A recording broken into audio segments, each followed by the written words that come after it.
fais de la voile depuis 45 ans. Ça a commencé par l'attrait du canot. Je me déplacer sur l'eau. Je me souviens quand j'étais petit, j'étais assis entre mon père et ma mère en canot sur le lac des Plages à Sainte-Agathe-des-Monts. Et si elle, que je trouvais ça reposant de me flotter sans entendre de bruit autour, c'était vraiment agréable.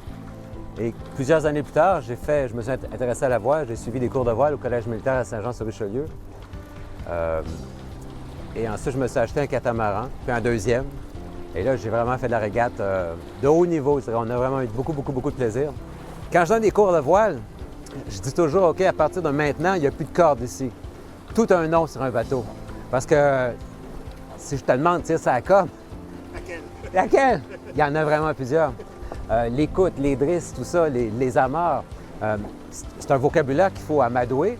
En français, qui est de toute beauté, qui est écoute. Ça s'appelle des écoutes parce qu'à l'époque, les capitaines écoutaient leur bateau.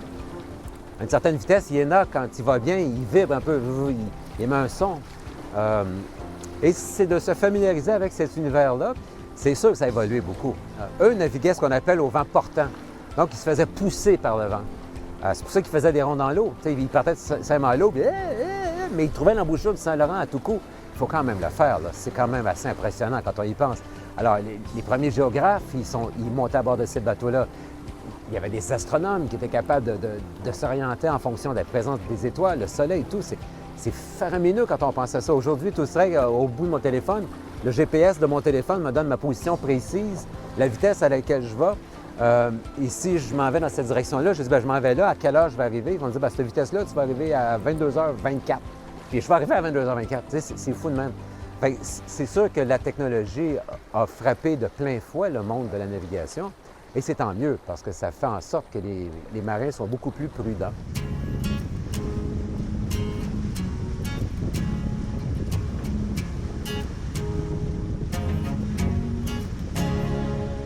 J'aime les manœuvres, j'aime hisser les voiles, j'aime voir l'effet du vent, j'aime la gîte, j'aime la vitesse, j'aime le défi que ça représente. Et puis, à travers tout ça, il y a un côté contemplatif qui est tellement important. Je suis chanceux, j'ai des amis qui partaient pour 1 an ou 2 sur leur voilier et qui sont venus 11 ans plus tard. On s'entend que les autres, ils ont tiré à switch. Ils vivaient à une autre vitesse, ils vivaient à une autre... Et ce côté contemplatif-là, ils l'avaient, ils ne l'ont pas perdu. Je l'avais et je ne l'ai pas perdu non plus. J'aime ce défi que ça représente parfois. Mais en pleine nuit, c'est un peu intimidant, la mer et les vagues. Tu sais, quand le bateau cogne, quand le bateau... Mais tu as quand même ce côté contemplatif-là qui te rattrape assez rapidement. Puis quand ça arrive, il est 3 heures du matin, tu es dans la noirceur totale, tu ne vois même pas le nez de ton bateau. Puis ça va vraiment vite. Il n'y a rien d'autre à faire que de mettre ton casque d'écoute, d'écouter Lady Gaga, puis de dire « Ah ouais, go, on y va ». C'est ce que j'ai fait. C'est mon petit côté contemplatif.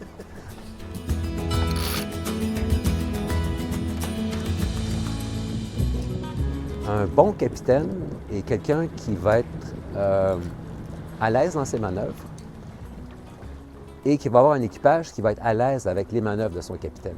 Et ça, c'est extrêmement important parce que si tu n'es pas trop sûr, l'équipage ne sera pas trop sûr non plus. Puis si tu as besoin de ton équipage, tu ne pourras pas compter sur lui. T'sais.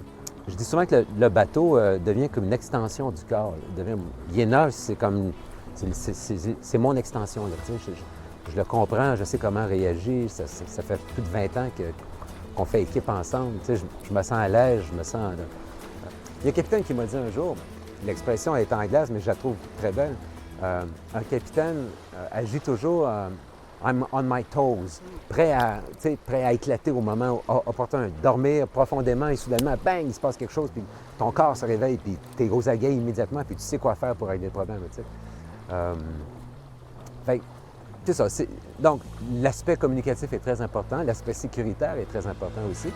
Et ensuite, de réaliser que quelqu'un qui n'a jamais fait de voile de sa vie est capable quand même de prendre le contrôle de cette affaire-là et d'en profiter pleinement et de cesser d'être intimidé par la grosseur de la bête, par la puissance du vent et de se retrouver, elle aussi, dans un état contemplatif. On est toujours en mode apprentissage, on est toujours en mode éponge. Puis ça, j'ai toujours aimé ça. J'ai toujours, quand je faisais de la radio ou de la télévision, j'étais en mode éponge pour être capable de transmettre cette information-là. En voile, c'est encore ça aujourd'hui, c'est exactement la même chose. Je me suis sauvé souvent de ma vie pour venir m'installer sur mon bateau avec la garde rapprochée.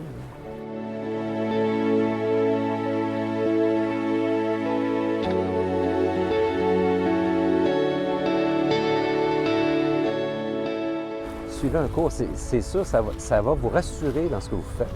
Ça va vous donner confiance et ça va vous donner les outils nécessaires pour savoir ce que vous faites là-dessus. C'est essentiel. Il ne faut pas oublier qu'avoir un bateau, c'est très agréable de se promener comme ça, mais c'est beaucoup d'entretien, c'est beaucoup... tu prends un petit cours de navigation, un cours assez important en mécanique.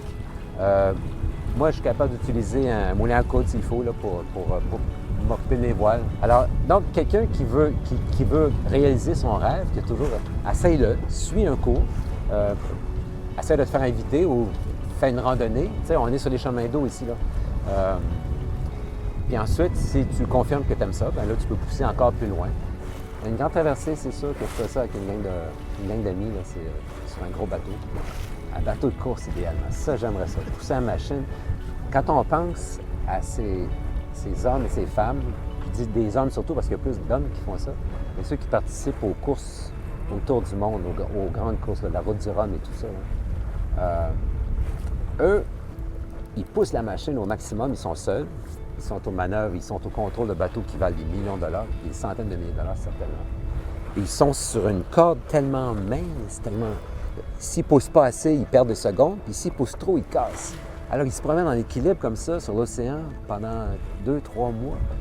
Puis il arrive souvent qu'au fil d'arrivée, il y a 20 minutes entre le premier et le deuxième. Tu sais, ils arrivent tous les deux de je ne sais pas où. Ils sont allés eux-mêmes, ils ne savent pas. Ils se sont fait, il y a eu des routeurs météo et tout ça. Puis en bout de ligne, il arrive 20 minutes. Tu sais, une journée d'intervalle. C'est fou, ils ont fait le tour du monde. Ils ont fait le tour de la boule. C'est extraordinaire. Eux aussi, ils font triper pas mal. Vraiment. Ah, pas juste rêver comme Jeff. Ouais. Alors, ouais, ça serait ça mon rêve. Je viens de choisir partir avec ça, un maxi, faire traverser l'océan en 42 jours.